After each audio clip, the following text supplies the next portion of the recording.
Hello everyone. देखिए, आज के लेक्चर में हम लोग न्याय के सिद्धांत के ऊपर चर्चा करेंगे। जैसे न्याय क्या होता है, न्याय के आयाम क्या होते हैं, जो भी विभिन्न विचारक हैं न्याय के ऊपर, उन विचारकों के ऊपर हम लोग बात करेंगे। तो लेक्चर शायद एक से ज़्यादा भागों में अपलोड हो और मैं कोशिश करूँगा कि छोटे छोटे वीडियो बने जिससे आप लोग इन्हें सुन पाएँ और इनको अच्छे तरीके से समझ पाएँ। तो ध्यान से लेक्चर सुनिएगा और अच्छे से इसको लिखिएगा, है ना। तो अगली स्लाइड की तरफ चलते हैं। यह हमारा टाइटल है, न्याय, अवधारणा एवं आयाम।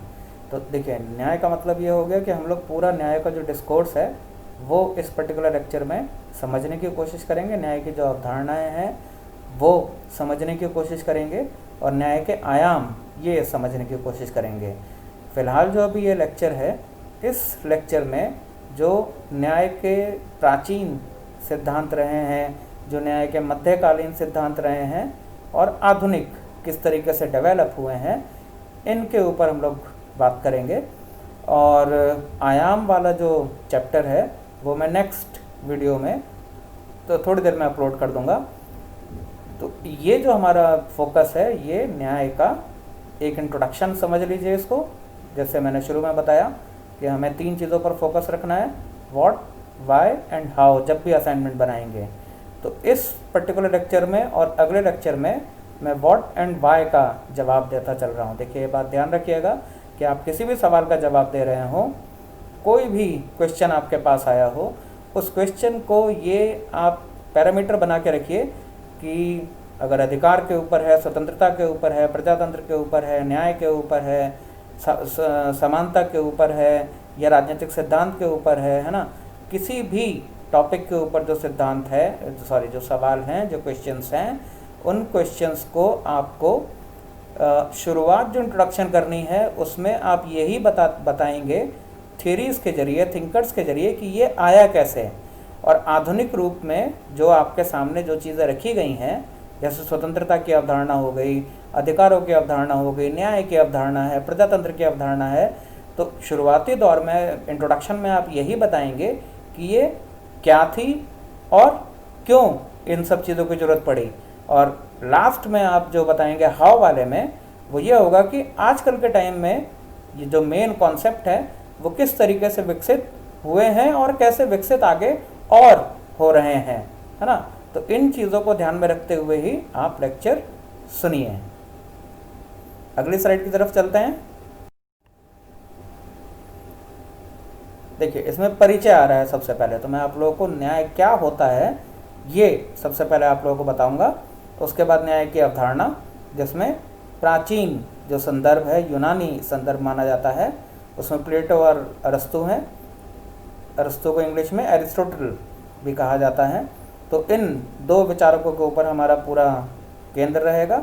उसके बाद हम लोग बात करेंगे मध्यकालीन युग की और आधुनिक युग की। ये लेक्चर ख़त्म हो जाएगा, फिर हम लोग आयाम के ऊपर बात करेंगे।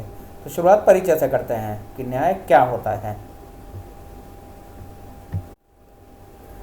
देखिए, जैसे मैंने पहले भी बताया आपको, न्याय एक राजनीतिक अवधारणा है। ठीक उसी तरीके से जैसे स्वतंत्रता एक राजनीतिक अवधारणा है, जैसे अधिकार एक राजनीतिक अवधारणा है, या समानता, या फिर विभिन्न शासन प्रणालियाँ, है ना, ये या जो भी हमारे पास टॉपिक हैं, प्रजातंत्र हो गया, कुछ भी, ये सारे के सारे एक अवधारणा के रूप में राजनीतिक सिद्धांत में हम लोग समझने की कोशिश करते हैं। तो ये राजनीतिक अवधारणा है सारी की सारी।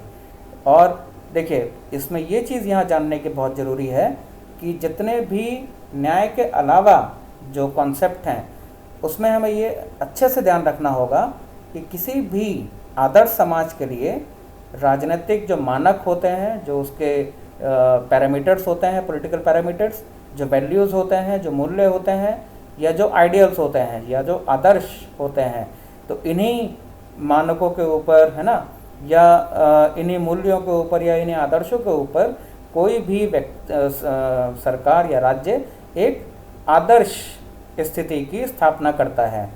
इस आदर्श स्थिति की स्थापना में न्याय की भूमिका जो है वो महत्वपूर्ण होती है। स्वतंत्रता हो गया, समानता हो गया, अधिकार हो गया, है ना, या प्रजातंत्र हो गया, ये जितने भी विषय हैं इन सब को एक तार्किक आधार, मतलब लॉजिकल जो उसका डेफिनेशन है या जो लॉजिकल एक डिस्कोर्स है वो न्याय ही देता है। जस्टिस इन सब चीज़ों को एक तरीके से तार्किक आधार देता है। ओके ना, मानव को सबसे ज़्यादा क्या चीज़ पसंद है? तो हम सब लोग, सभी व्यक्ति जो भी हैं वो स्वतंत्रता को सबसे ज़्यादा पसंद करते हैं। हम सभी लोग स्वतंत्र रहना चाहते हैं, हमारे ऊपर बंधन नहीं लगने चाहिए, जो ज़रूरी कानूनी बंधन है ताकि किसी और के स्वतंत्रता को नुकसान ना पहुँचे, हम लोग ऐसे बंधनों को स्वीकार कर लेते हैं। लेकिन जो अननेसेसरी बंधन है हमारे ऊपर, हम उनको स्वीकार करने में हमें हिचकिचाहट होती है या हम लोग उसके खिलाफ खड़े हो जाते हैं। और प्रत्येक व्यक्ति, हम में से सभी स्वतंत्र ही रहना चाहते हैं और ये हमारा अधिकार है स्वतंत्र रहना। अब समाज में स्वतंत्रता के साथ व्यक्ति समानता भी चाहता है। तो देखिए तीनों के तीनों कॉन्सेप्ट आपस में आके मिल जाते हैं, पहला स्वतंत्रता, दूसरा अधिकार और तीसरा समानता। अब स्वतंत्रता एक तरीके से अधिकार हो गया, और जब स्वतंत्रता हमें मिल रही है इसका मतलब हमें अधिकार मिल रहे हैं, और समानता स्थापित करने का प्रयास किया जा रहा है। तो ये सब के सब आदर्श जो एक मूल्य होते हैं, एक आइडियल स्टेट जो होता है, स्टेट से मेरा मतलब स्थिति है ना, एक कंडीशन, एक आइडियल कंडीशन जो होती है, वो बनाने के लिए हम सभी लोग, राज्य, समाज आगे बढ़ते हैं। इस तरीके से देखा जाए तो जो आधुनिक हमारा समाज है उसमें स्वतंत्रता और समानता, है ना, और अधिकार, इनके लिए व्यक्तियों के लिए ये सबसे ज़्यादा महत्वपूर्ण बन जाते हैं। लेकिन व्यक्ति की स्वतंत्रता की सीमा क्या होगी, हम लोगों ने पिछले लेक्चर में ये समझने की कोशिश करी है। इसका मतलब क्या है स्वतंत्रता की सीमा का, कि स्वतंत्रता का अधिकार हम में से सभी को कितना मिलना चाहिए, या समाज में समानता स्थापित करने का मापदंड क्या होना चाहिए, और समानता का अधिकार ये जो है इसको किस आधार पर रखा जाए, इनके बीच में संतुलन कैसे बनाया जाए। ये सारी की सारी बातें, न्याय व्यवस्था कैसी है किसी राज्य की, वो तय करती है।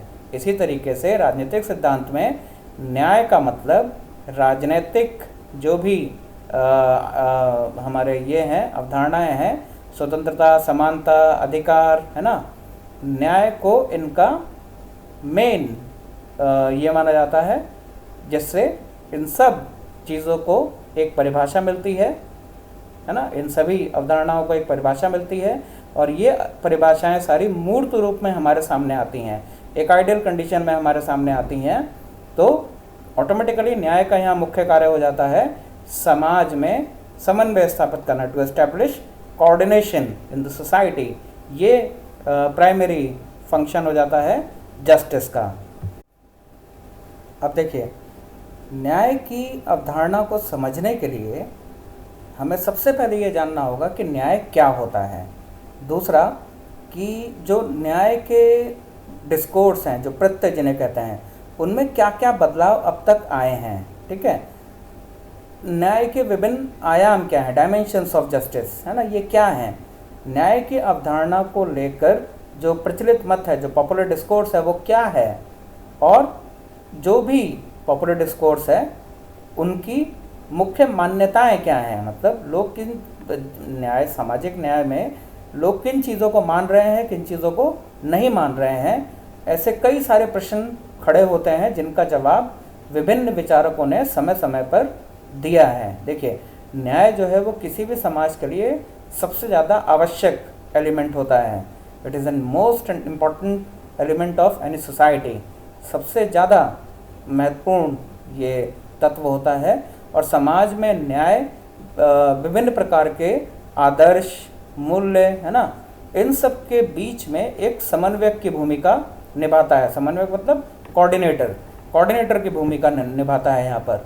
अब कोऑर्डिनेशन स्थापित करने के लिए या समन्वय स्थापित करने के लिए न्याय को जनरली जो पूरा का पूरा डिस्कोर्स है न्याय का, वो ये जानने का प्रयास करता है कि कौन सी राजनीतिक व्यवस्था या कौन सी राजनीतिक पद्धति स्थापित की जाए ताकि समाज के सभी व्यक्तियों को, है ना, समाज में उनका उचित स्थान प्राप्त हो सके, जो भी राज्य के संसाधन है उन पर सभी व्यक्तियों का समान अधिकार स्थापित हो सके।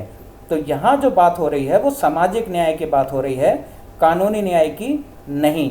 कानूनी न्याय जो हमें न्यायालय से मिलता है, सामाजिक न्याय वो जिसमें किसी के साथ कोई भेदभाव नहीं होना चाहिए किसी भी आधार पर, जाति के आधार पर, जेंडर के आधार पर, रेस के आधार पर, है ना, या फिर गरीब अमीर के आधार पर। तो हर किसी को न्याय की, सामाजिक न्याय की अवधारणा ये मांग करती है कि जो भी व्यक्ति हैं उनके पास, राज्य के पास जो संसाधन हैं उस पर समान अधिकार प्राप्त हो सके।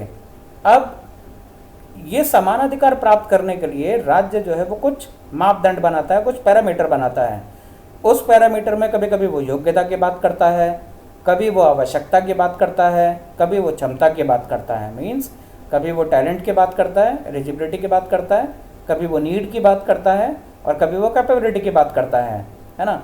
अब इनमें से राज्य जो है व्यक्ति को जो भी उसके पास संसाधन हैं वो संसाधन किस तरीके से व्यक्ति तक पहुँचें ये राज्य खुद तय करता है, और व्यक्ति जो है उन संसाधनों का उपभोग किस सीमा तक कर सकते हैं कि उनकी स्वतंत्रता बाधित ना हो, इस बात का भी ध्यान रखा जाता है। देखिए, न्याय का जो ये सिद्धांत है वो इस बात पर टिका होता है कि कौन सी ऐसी शासन व्यवस्था है जो सबसे ज़्यादा अच्छी होगी, जिससे समाज में सामंजस्य स्थापित किया जा सके, है ना, और एक समानता या इगैलिटेरियन सोसाइटी, समतामूलक समाज बनाया जा सके, जिससे सामाजिक और राजनीतिक व्यवस्था जो है वो कांस्टेंट रह सके, स्थिर रह सके। इन सब डिस्कोर्स, जितने भी ये सवाल मैं यहाँ खड़े कर रहा हूँ, इन सब को विभिन्न विचारकों ने जवाब देने की कोशिश करी है। अब न्याय का, इससे ये तो हमें पता चल गया कि जो न्याय का सिद्धांत है वो बहुत महत्वपूर्ण सिद्धांत है और इसका होना बहुत आवश्यक है किसी भी समाज में। अगर समाज में न्याय नहीं होगा तो हमारे साथ अन्याय हो रहा है। अन्याय का मतलब क्या हो रहा है कि हमें कोई काम करने से रोका जा रहा है। इसका सीधे सीधे मतलब क्या होगा कि हमें अधिकारों से वंचित किया जा रहा है, हमारी स्वतंत्रता हमसे छीनी जा रही है, और जो एक समानता की अवधारणा है उसको भी चोट पहुंच रही है।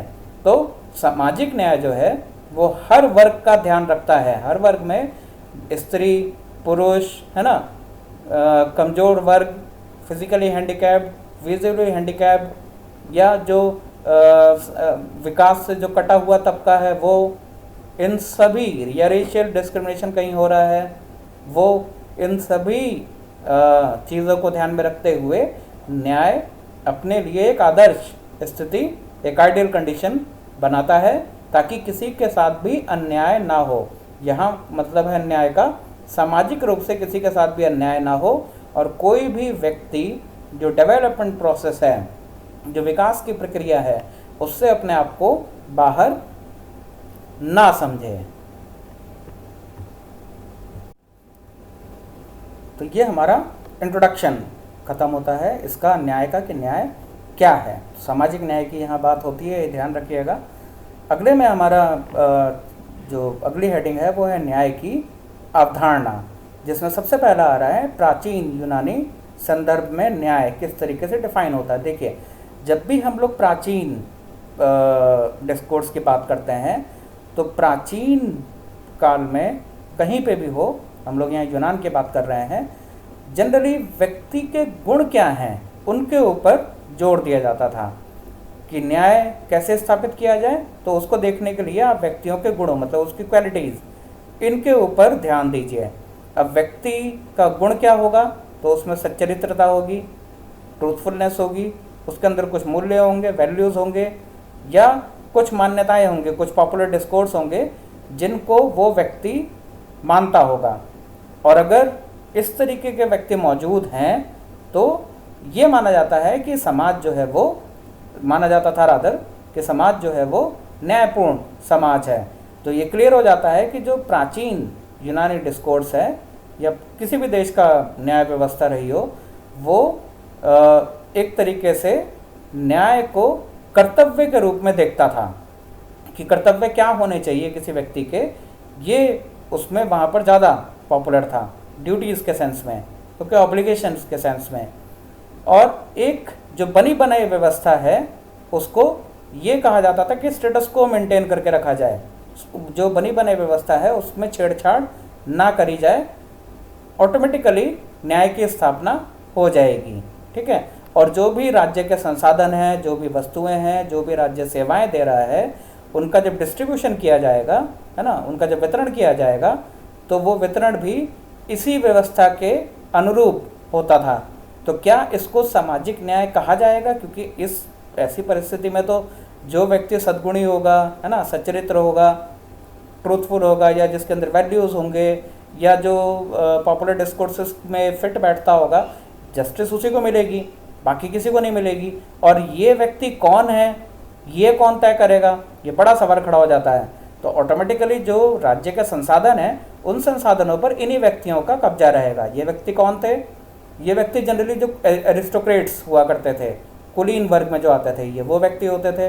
ये व्यक्ति कौन होते थे? जो राजा होते थे, या राजा के नज़दीक होते थे, या राजा का जो मंत्रिमंडल होता था उसमें होते थे, या व्यापारी वर्ग जो होता था वो। इस पूरे के पूरे डिस्कोर्स में से महिला, दास, गरीब या आम जनता वो बाहर रहते थे, क्योंकि उनके ऊपर कुछ ना कुछ ये माना जाता था कि इनके पास बुद्धि नहीं है, या ये सोच नहीं सकते, है ना। इस तरीके के आरोप लगाकर इनको न्याय की अवधारणा से दूर रखा जाता था। तो ऐसे मामले में अगर देखा जाए तो न्याय कुछ, जो हम लोग सामाजिक न्याय की बात कर रहे हैं, तो सामाजिक न्याय कुछ मुट्ठी भर व्यक्तियों के हाथ में ही रहता था, और इसी को स्टेटस को मेंटेन रखने की वकालत करी जाती थी कि ऐसा ही जो सामाजिक व्यवस्था है ये रहना चाहिए, ये रहेगा तो किसी भी तरीके की कोई परेशानी नहीं आएगी। अगर इसमें छेड़छाड़ करी जाएगी तो परेशानी आ सकती है। ठीक है। अब ये जो मैंने बात कही है, इस पर चर्चा करते हैं हम लोग। देखिए, बात करते हैं हम लोग प्लेटो के न्याय सिद्धांत की। ग्रीक विचारक थे प्लेटो, है, और इनका ये मानना था कि न्याय का उद्देश्य जो है वो नागरिक के द्वारा कर्तव्यों का पालन है। जो भी उसको कर्तव्य दिए गए हैं, जो भी उसकी ड्यूटीज़ हैं, जो भी उसके ऑब्लिगेशंस हैं, उनको वो ईमानदारी से निभाए। न्यायपूर्ण व्यवस्था की स्थापना के लिए, ना, टू एस्टैब्लिश जस्टिस वाला सिस्टम। हाँ, प्लेटो राज्य के अंदर नागरिकों को 3 वर्गों में बांटते हैं। मतलब न्यायपूर्ण व्यवस्था कैसे बनी रहेगी, तो इसके लिए वो 3 वर्ग राज्य में से निकालते हैं और उन पर बात करते हैं। और इन 3 वर्गों का काम क्या है? इन 3 वर्गों का काम है कि निष्ठापूर्ण कर्तव्य पालन करना, ताकि न्याय की स्थापना हो सके। ओके। प्लेटो के अनुसार अगर देखा जाए तो वो ये कहते हैं कि ये जो इन्होंने वर्गीकरण किया व्यक्तियों का 3 वर्गों में जो बांटा, उसमें सबसे पहले सैनिक वर्ग को रखा, फिर उत्पादक वर्ग को रखा, और दार्शनिक राजा को रखा। तो प्लेटो के अनुसार ये 3 वर्ग समाज में इम्पॉर्टेंट होते हैं। इन तीनों वर्गों का जो व्यवहार होगा वो सैनिक वर्ग के अंदर भावना होगी, मतलब साहस होगा, ठीक है, तभी वो सैनिक बन रहा है। जो उत्पादक वर्ग होगा उसके अंदर तृष्णा होगी, मतलब लालच होगा, है ना, ग्रीड होगी। और जो दार्शनिक राजा होगा उसके अंदर ज्ञान और तर्क होगा। तो जिसके अंदर ज्ञान के गुण दिख रहे हैं वो उसको दार्शनिक राजा बनना चाहिए। जिसके अंदर लालच वाला गुण दिख रहा है, ग्रीड वाला गुण दिख रहा है, वो उत्पादक वर्ग मतलब बिजनेस क्लास में जाना चाहिए। और जिसके अंदर भावना, संवेग या साहस के वाले गुण हैं वो व्यक्ति सैनिक वर्ग में आने चाहिए। तो इस तरीके से ये 3 महत्वपूर्ण वर्ग में अपने राज्य को बांटते हैं। और इनका ये मानना है कि ये तीनों के तीनों व्यक्ति जो काम इन्हें दिए गए हैं उन कार्यों को न्यायपूर्ण तरीके से, है ना, ये कंप्लीट करें। जब ये अपने कर्तव्यों का पालन करेंगे तो न्यायपूर्ण समाज की स्थापना होगी, ठीक है, और एक आदर्श राज्य की स्थापना भी हो जाएगी। प्लेटो ये मानते हैं कि ये जो 3 सद्गुण मैंने अभी बताए हैं भावना या साहस, तृष्णा या लालच या ग्रीड, और ज्ञान या तर्क या लॉजिक या नॉलेज, है ना। ये जो 3 गुण हैं, इन 3 गुणों के उचित संयोग होने पर जो न्याय का सर्वोच्च गुण है ना, उसकी प्राप्ति हो पाएगी, वरना नहीं हो पाएगी। अब देखिए, यहाँ एक बड़ा सवाल प्लेटो खुद खड़ा करते हैं कि आखिर अगर सैनिकों के अंदर साहस है तो हो सकता है कि सैनिक अपने साहस का दुरुपयोग करें। उत्पादक वर्ग के अंदर अगर लालच है तो हो सकता है कि उत्पादक वर्ग बहुत ज़्यादा लालची हो जाए और करप्शन वगैरह करना शुरू कर दे। तो यहाँ वो उसका जवाब देते हुए ये कहते हैं कि जो दार्शनिक राजा होगा वो इनकी सैनिकों के साहस के ऊपर कंट्रोल रखेगा ताकि वो अत्याचारी ना हो, प्रजा को तंग ना करें, और जो उत्पादक वर्ग होगा उसकी वो लालच, तृष्णा या ग्रीड इसके ऊपर कंट्रोल करके रखेगा ताकि वो भ्रष्टाचारी ना हो और राज्य को किसी तरीके का नुकसान ना पहुंचे। अब ये दार्शनिक राजा ये काम क्यों कर पाएगा? क्योंकि वो ज्ञानी है और वो तार्किक है।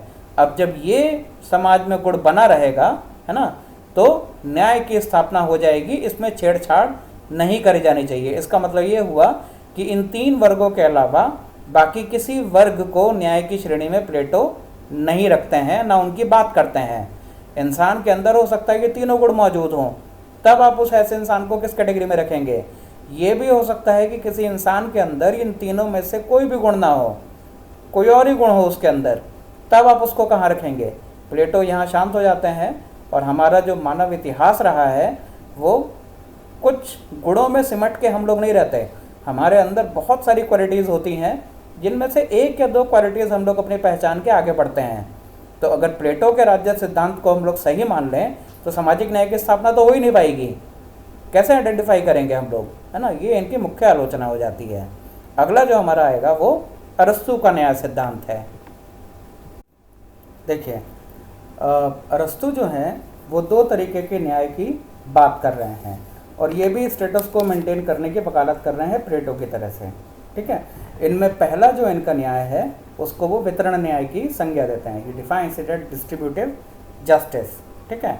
जो पहला वितरण न्याय है उसको इंग्लिश में डिस्ट्रीब्यूटिव जस्टिस कहा जाता है। दूसरे न्याय को ये प्रतिवर्ती न्याय कहते हैं, मतलब क्यूमुलेटिव जस्टिस।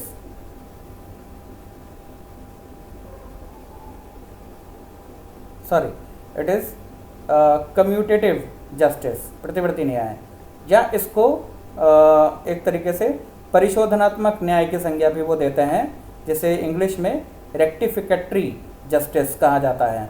तो ये जो अरस्तु के 2 सिद्धांत हैं, इन दोनों सिद्धांतों को अगर ध्यान में रखा जाए तो कहीं ना कहीं वो स्टेटस को मेंटेन करने की बात कर रहे हैं, जिसमें सबसे पहला हम लोग बात करेंगे वितरणात्मक न्याय के ऊपर या वितरण न्याय के ऊपर, जिसे इंग्लिश में डिस्ट्रीब्यूटिव जस्टिस कहा जाता है। देखिए, वितरण न्याय का संबंध सीधे सीधे सम्मान से है, मतलब ऑनर से है, या किसी व्यक्ति के पास कितने धन और संपत्ति है, वेल्थ, इससे है, और इसके वितरण से है। यहाँ पर ये जो वितरण न्याय है, अरस्तु ये कहते हैं कि वितरण न्याय विधायक जो व्यक्ति होता है किसी भी राज्य का, उसके विचार क्षेत्र में आता है। और इसका मूल सिद्धांत क्या है? लेजिस्लेचर इसको बोलते हैं, विधायक को। इसका मूल सिद्धांत क्या है? इसका मूल सिद्धांत ये है कि समान लोगों के साथ समान बर्ताव किया जाए। इसको कहेंगे ट्रीटिंग इक्वल्स इक्वली। अब समान लोगों के साथ समान बर्ताव किया जाए, सुनने में ये ठीक लग रहा है, लेकिन सबसे इसमें बड़ा सवाल यहाँ ये खड़ा हो रहा है कि नागरिकों को किस आधार पर समान या असमान माना जाए। पहला ये खड़ा हो जाता है सवाल, और ये महत्वपूर्ण सवाल है। और अरस्तु यहाँ ये कहते हैं कि इस सवाल का जवाब देने के लिए जो भी समाज में प्रचलित प्रथाएं हैं, पॉपुलर कस्टम्स हैं, या जो भी कानून चल रहे हैं, कस्टमरी लॉज, है ना, उनका सहारा लेना चाहिए। जो रिटन लॉज हैं, जो लिखित कानून हैं, उनका नहीं, क्योंकि जो भी व्यक्ति सत्ता में आता है वो जब चाहे तब रिटन लॉज को चेंज कर सकता है, ठीक है। तो रिटन लॉज चेंज हो सकते हैं, लेकिन जो कस्टम्स हैं, जो प्रथाएं हैं, जो कस्टमरी लॉज हैं, मतलब जो हम लोग विभिन्न तरीके की प्रथाओं का पालन करते हैं, वो चेंज नहीं होते। जैसे हम सभी लोग अपने बड़ों का सम्मान करते हैं, ये सारी की सारी चीज़ें इन दोनों चीज़ों में आ जाती हैं। कस्टम में क्या क्या चीज़ें आ जाती हैं कि हम लोग अपनी प्रथाओं, जो भी हमारी प्राचीन प्रथा, जो भी हमें परिवार समाज से मिली है, उन प्रथाओं का पालन करते ही करते हैं। वो डिपेंड करता है कि आप किस धर्म, किस जाति, है ना, किस क्षेत्र से आते हैं। तो हर जगह की प्रथाएं अलग अलग हैं, हर जगह की जो प्रथागत कानून, जिन्हें कस्टमरी लॉ कहा जाता है, वो अलग अलग हैं। अरस्तु यहाँ ये बात कह रहे हैं कि जो रिटन लॉज हैं, जो लिखित कानून है, उनका सहारा लेना चाहिए, नहीं लेना चाहिए, बल्कि हमें कस्टम्स मतलब प्रथाएं और कस्टमरी लॉज मतलब जो प्रथागत कानून हैं, उनका सहारा लेना चाहिए, क्योंकि रिटन लॉज जो हैं उनको कोई भी सत्ताधारी बदल सकता है। देखिए, मनुष्य ये अरस्तु ये कहते हैं कि मनुष्य के चरित्र को बदलना आसान नहीं है, लेकिन कानून को बदलना बहुत आसान है। कानून को आप बदल सकते हैं, लेकिन मनुष्य के चरित्र को नहीं। अब देखिए, मनुष्य अरस्तु इसके बाद ये तर्क देते हैं कि जो वितरण न्याय है, जो डिस्ट्रीब्यूटिव जस्टिस है, उसके अंतर्गत क्या क्या चीज़ें शामिल होनी चाहिए? पद, प्रतिष्ठा, धन, संपदा का वितरण। पद प्रतिष्ठा मतलब कोई व्यक्ति समाज में कितना उसका ऑनर है, उसका सम्मान है, और धन संपदा का मतलब वो कितना वेल्थ है उसके पास, है ना, और उसका वितरण कैसे होगा। वो ये कहते हैं कि भैया अंक गणितीय आधार मतलब अर्थमेटिकल जो प्रोपोर्शन है, उस आधार पर धन संपदा का और पद प्रतिष्ठा का वितरण नहीं होना चाहिए। जब ये जो वितरण होना चाहिए, रेखा गणितीय अनुपात के आधार पर होना चाहिए, ज्योमेट्रिकल प्रोपोर्शन के आधार पर होना चाहिए। इसका क्या मतलब है कि सभी व्यक्तियों को बराबर का हिस्सा नहीं मिलना चाहिए, ठीक है। अब जो संसाधन है वो फिर किस हिसाब से बांटे जाएंगे? ये योग्यता के आधार पर बांटे जाएंगे। दूसरा सवाल यहाँ ये खड़ा होता है कि योग्यता कैसे निर्धारित की जाए? तो अरस्तु यहाँ ये जवाब देते हैं कि विभिन्न संविधानों के अंतर्गत योग्यता के भिन्न भिन्न आधार स्वीकार किए जाते हैं।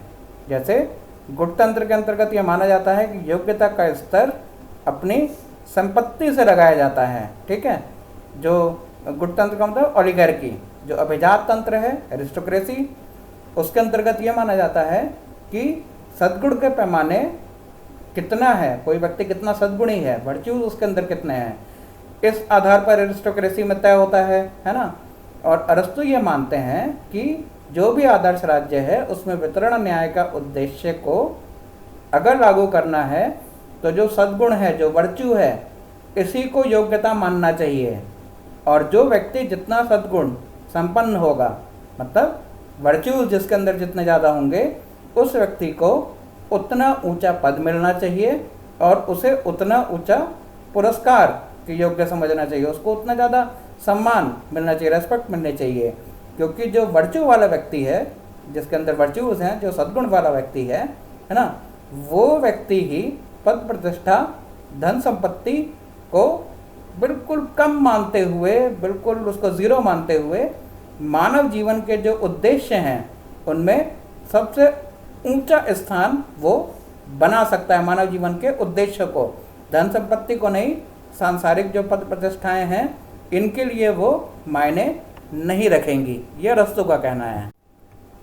देखिए, ऑटोमेटिकली एक तरीके से देखा जाए तो ये अमीर व्यक्तियों के समर्थन करते हुए नज़र आ रहे हैं, क्योंकि धन संपदा उन्हीं के पास होगी। ये रिसोर्स जिनके पास ऑलरेडी पहले से मौजूद हैं, जो कुलीन हैं, उनका समर्थन करते हुए नज़र आ रहे हैं। और कहीं ना कहीं ये मान रहे हैं कि ऐसे ही व्यक्ति इन सब चीज़ों को वैल्यू नहीं देंगे। इस बात की क्या गारंटी है? भाई, जो व्यक्ति ऑलरेडी पावर में है उसको आप और पावर देने की बात कर रहे हैं, जो व्यक्ति ऑलरेडी धन संपदा उसके पास है उसको ही आप रिसोर्सेज के ऊपर कब्जा देने की बात कर रहे हैं। तो ये तो एक पूरी तरीके से इनजस्टिस आज के सेंस में देखा जाए तो वो स्थापित हो रही है ना। तो ये इनकी मुख्य आलोचना हो जाती है, जिसमें ये एक बड़े वर्ग को, जिसमें महिला हो गई, दास हो गए, गरीब हो गए, है ना, इन सभी बड़े वर्गों को, क्लासेस को रिसोर्सेज के डिस्ट्रीब्यूशन से बाहर रख देते हैं। और कुछ ही लोग, कुछ मुट्ठी भर लोग जो अमीर हैं, जो एरिस्टोक्रेट्स हैं, है ना, जो आपके ओलिगार्की है, जो गुटतंत्र वाले हैं, सिर्फ उन्हीं को ये न्याय के अधिकारी मानते हैं, जो एक तरीके से संकीर्ण अवधारणा है। इनके दूसरा सिद्धांत आता है प्रतिवर्ती न्याय। देखिए, प्रतिवर्ती न्याय जो है वो आजकल के जो न्याय हमारा जस्टिस सिस्टम है, जुडिशियल सिस्टम जो है, कोर्ट के जरिए जो हमें न्याय मिलता है, उसके ये बहुत नज़दीक आता है। ठीक है। और यहाँ अरस्तु भी ये कहते हैं कि जो भी न्यायाधीश है उसके डिस्कोर्स, उसके पूरे के पूरे विचार क्षेत्र में, है ना, ये प्रतिवर्ती न्याय को आना चाहिए। इसका उद्देश्य यह है कि व्यक्तियों के पास परस्पर लेन देन में, है ना, जो भी आपस में वो लेन देन कर रहे हैं उसमें बराबरी रहे, किसी के साथ धोखा ना हो, किसी भी व्यक्ति को हानि ना उठानी पड़े। अपराध के मामले में प्रतिवर्ती न्याय यह मांग करता है कि इससे जिस पक्ष को हानि पहुंची हो उसकी पूरी की पूरी क्षतिपूर्ति, मतलब फुल कंपनसेशन कर दिया जाए। अगर कम शब्दों में कहा जाए तो प्रतिवर्ती या परिशोधात्मक न्याय, इसका उद्देश्य यह है कि व्यक्तियों के परस्पर व्यवहार में संतुलन स्थापित करना या बिगड़े हुए संतुलन को फिर से स्थापित करना, मतलब जो भी राज्य में कानून व्यवस्था है उसको बनाए रखना। ठीक है। और यहाँ पर अरस्तु ये कहते हैं कि जो प्रतिवर्ती न्याय है वो रेखा गणितीय, मतलब ज्योमेट्रिकल प्रोपोर्शन के हिसाब से नहीं बंटना चाहिए, बल्कि अर्थमेटिक प्रोपोर्शन के हिसाब से बंटना चाहिए, मतलब अंक गणितीय हिसाब से ये न्याय सबको मिलना चाहिए। तो इस न्याय में ये भी मान रहे हैं, अगर कम शब्दों में देखा जाए, कि किसी व्यक्ति को योग्यता, अयोग्यता या उस व्यक्ति की सामाजिक स्थिति, मतलब सोशल स्टेटस के आधार पर कोई भेदभाव प्रतिवर्ती न्याय नहीं करेगा, बल्कि प्रतिवर्ती न्याय जो कम्यूटेटिव जस्टिस है या रेक्टिफिकेटरी जस्टिस है ना, वो किसी भी आधार पर भेदभाव नहीं करेगा। व्यक्ति चाहे अमीर हो या गरीब हो, दास हो या मालिक हो, महिला हो या पुरुष हो, तो यहाँ ये देखा जाएगा कि उसका अपराध क्या है। ये नहीं देखा जाएगा कि व्यक्ति किस पद पर बैठा हुआ है या समाज में उसकी स्थिति क्या है। अगर उसने अपराध किया है तो अपराध करने वाले व्यक्ति को उसी समान रूप से दंडित किया जाएगा, ताकि प्रतिवर्ती न्याय की स्थापना हो सके और व्यक्ति जो हैं वो एक ऐसे समाज में रह सकें जो अपराध मुक्त हो, करप्शन मुक्त हो, and so on and so fourth, है ना। तो ये प्रतिवर्ती न्याय आज का जो हमारा जुडिशियल सिस्टम है उसके बहुत नज़दीक आकर खड़ा हो जाता है। तो अरस्तु कहीं ना कहीं इन दो न्याय पर चर्चा करते हुए हमें नज़र आते हैं, जिनमें वितरण न्याय बहुत संकीर्ण है और प्रतिवर्ती न्याय जो है वो आज के जुडिशियल सिस्टम के नज़दीक आकर खड़ा होता है। ठीक है। तो ये अरस्तु और प्लेटो का न्याय सिद्धांत हो गया। अब देखिए, दो इसमें आ रहे हैं, न्याय का मध्यकालीन सिद्धांत क्या है और न्याय का आधुनिक सिद्धांत क्या है। देखिए, जो भी किसी भी देश का मध्यकाल अगर आप उठाकर देखें तो जनरली यूरोप की बात करी जाती है, तो ये जो मध्यकाल था इसको अंधकार युग, मतलब डार्क एज के नाम से जाना जाता है। इसका कारण क्या है कि सामान्य जीवन पर धर्म का प्रभाव बहुत ज़्यादा था। Religion was more influential in our social life. इसीलिए न्याय की धारणा जो है वो ईसाई धर्म में मिलती है। हमें अगर माइन्यूटली देखा जाए तो जो क्रिश्चियनिटी है उसके अंदर हमें न्याय की अवधारणा नज़र आती है।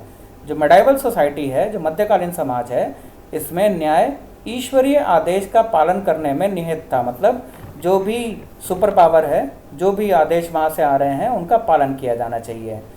अब ईश्वरीय आदेश का पालन क्या करना है, ईश्वर कहाँ है, बड़ा सवाल खड़ा हो रहा है। तो यहाँ पर कुछ डिस्कोर्स निकल कर आते हैं कि जो भी भगवान कह रहा है, जो भी गॉड कह रहा है, वो न्याय है। ठीक है। और न्याय की एक तरीके से आध्यात्मिक व्याख्या ये लोग करते हैं। ओके। धार्मिक संस्थाओं से अलग होकर राज्य में न्याय संभव बिल्कुल भी नहीं है। मध्यकालीन युग ये माना करता था और राज्य सरकारों को, जो भी राज्य में सरकार है, जो भी राज्य में राजा है, उनको केवल उन्हीं कार्यों और कानूनों को न्याय संगत मानना चाहिए जो गॉड मतलब भगवान की वाणी और जो भी रिलीजियस टेक्स्ट्स हैं, जो भी धर्म ग्रंथ हैं, उनके अनुकूल हो। ये मध्यकालीन युग में इसको न्याय का एक सामान्य गुण माना जाता था। राजतंत्रीय व्यवस्था थी, ठीक है, और राजतंत्रीय व्यवस्था में धर्म ग्रंथों को मानना, रिलीजियस टेक्स्ट को मानना या गॉड की कही हुई बात को मानना, ये न्याय स्थापित करने का सबसे उत्तम रूप माना जाता था, ठीक है। राजा का जो उसका समविवेक होता था, जो राजा का अपना एक जो भी उसके दिमाग में आता था, जैसे बाहुबली कहता है मेरा वचन ही मेरा शासन है, ठीक उसी तरीके से ये जो राजा के मुंह से जो चीज़ निकल रही है, ये न्याय का मापदंड माना जाता था। देखिए, इसके बाद चर्च का इंटरफेरेंस यहाँ पर आता है।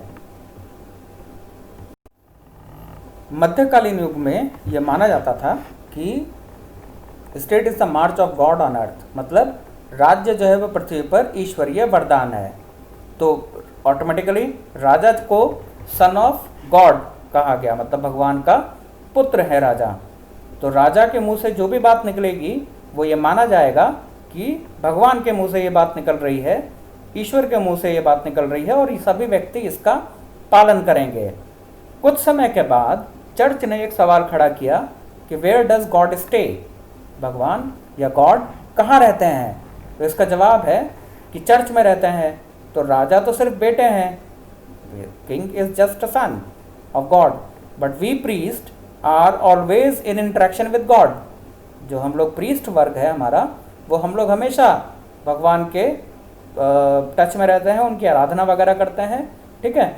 तो इस पूरे के पूरे डिस्कोर्स में एक ये चीज़ खड़ी होती है कि भगवान या गॉड चर्च में है। तो चर्च का जो एक रोल था इस मिडाइवल एज में बहुत ज़्यादा बढ़ गया था, और जो कंजर्वेटिज्म है, जो रूढ़िवाद है ना, ये सब चीज़ें बहुत ज़्यादा उस समय बढ़ गई थी। और इसीलिए इस पर मध्यकालीन युग को या मिडाइवल एज को डार्क एज या अंधकार युग की संज्ञा दी जाती है। It is also known as dark age, है ना। अब इसमें जो कुछ भी डिस्कोर्स हुआ करते थे वो सब सारे के सारे डिस्कोर्स, जस्टिस, लिबर्टी, इक्वालिटी जो भी था, है ना, उन सब के सबको गॉड के सेंस में या रिलीजियस टेक्स्ट के सेंस में, भगवान के परिप्रेक्ष्य में या धार्मिक ग्रंथों के परिप्रेक्ष्य में ही डिफाइन किया जाता है। जो आधुनिक युग में जो हमारा मॉडर्न एरा चल रहा है, इसकी न्याय की भावना या न्याय की अवधारणा, जो कॉन्सेप्ट ऑफ राइट्स हैं, उनसे बिल्कुल अलग हैं। और इनके ऊपर प्रहार भी होता है जब इंडस्ट्रियल रेवोल्यूशन आता है। मैंने आप लोगों को बताया है, औद्योगिक क्रांति आनी शुरू होती है, वैज्ञानिक प्रयोग होने शुरू होते हैं, वैज्ञानिक आविष्कार होने शुरू होते हैं, और लोगों की सोच जो है वो वैज्ञानिक सोच होनी शुरू हो जाती है, तार्किक होनी शुरू हो जाती है। ये पूरा का पूरा चीज़ें मिलके एक एनलाइटनमेंट एरा यूरोप में लेकर आते हैं, जिसे पुनर्जागरण काल कहा जाता है। और पुनर्जागरण काल में हम लोग देखते हैं कि न्याय की जो तीसरा पॉइंट मैं आपको बता रहा हूँ, आधुनिक व्याख्या या आधुनिक संदर्भ, मॉडर्न कॉन्टेक्स्ट, ये हमें देखने को मिलता है पुनर्जागरण काल के बाद। पुनर्जागरण काल के बाद क्या होता है कि आधुनिक न्याय की जो अवधारणा है वो राष्ट्र राज्य की अवधारणा से जुड़ जाती है, क्योंकि पुनर्जागरण काल के बाद कई देशों में क्रांतियाँ होती हैं, और क्रांतियों के फलस्वरूप जो उसका रिजल्ट होता है वो फ्यूडलिज्म खत्म हो जाता है, मोनार्की मतलब राजतंत्र खत्म हो जाता है, और मॉडर्न नेशन स्टेट आने शुरू हो जाते हैं। और ये जो राष्ट्र राज्य हैं ये सॉवरेनिटी पर आधारित थे, संप्रभुता पर आधारित थे, ठीक है। और ये देश डेमोक्रेसी को फॉलो करते थे, प्रजातंत्र को मानते थे। जिसका मतलब प्रजातंत्र भी हमें काफ़ी यूरोपियन सोसाइटी में काफ़ी संघर्षों के बाद आया। अब जो आधुनिक संदर्भ है उसमें ये माना जाता है कि व्यक्ति सामान्य स्थिति में किसी न किसी देश का नागरिक है और संविधान में उसको कुछ अधिकार, राइट्स मिले हुए हैं। इस तरीके से देखा जाए तो ये कहा जा सकता है कि आधुनिक अर्थों में व्यक्ति के गुणों तक न्याय सीमित नहीं है, बल्कि पूरे समाज और पूरी सामाजिक व्यवस्था के रूप में न्याय को स्वीकार किया जाता है, ठीक है। अब ये नहीं देखा जाएगा कि कौन व्यक्ति कितना गुणी है, कौन व्यक्ति कितना ज्ञानी है, कौन व्यक्ति कितना अमीर है, उसको न्याय मिलना चाहिए, बाकियों को नहीं। ऐसा नहीं है बिल्कुल भी। अब सामाजिक न्याय का दायरा जो है वो बहुत वाइड हो गया है, बहुत विस्तृत हो चुका है, और यहाँ पर सभी व्यक्तियों को, चाहे उनकी कोई भी जाति हो, कोई भी धर्म हो, कोई भी रेस हो, कोई भी जेंडर हो, ये माना जाता है कि सभी को न्याय व्यवस्था में समाहित करना है। पर न्याय की ये जो व्यवस्था है, इसके आधार पर प्रत्येक मनुष्य को वो सभी अधिकार दिए जाते हैं जिनको समाज जो है उचित मानता है। लेकिन इन अधिकारों का प्रयोग करने के लिए ज़रूरी है कि हमें कुछ कर्तव्यों का भी पालन करना चाहिए, और ये कर्तव्य पालन जो है वो कानून के रूप में हमारे सामने आते हैं, है ना। जो मैंने अधिकार वाले चैप्टर में जो पहला पार्ट है उसमें बताया भी है। तो इस तरीके से क्लियर हो जाता है कि आधुनिक जो युग है उसमें न्याय जो है वो हमारे लिए कानून के औचित्य को सिद्ध करता हुआ नजर आता है। तो आधुनिक संदर्भों में जो न्याय है वो सामाजिक न्याय की तरफ जाता है, बिना किसी भेदभाव के जाता है। वो किसी खास वर्ग के लिए सुरक्षित नहीं है, सबके लिए है। और जो भी राज्य के संसाधन होंगे उसमें ये देखा जाता है कि राज्य के संसाधनों का युक्तिपूर्ण, है ना, वितरण किस तरीके से किया जाए। ये न्याय की आधुनिक अवधारणा है।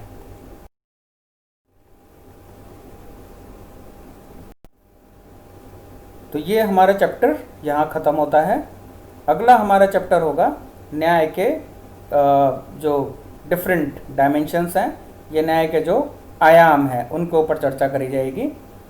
तब तक आप लोग ध्यान रखिए, लेक्चर को अच्छे से सुनिए, पढ़ाई करिए और अच्छे नंबरों से पास होइए। Thank you very much.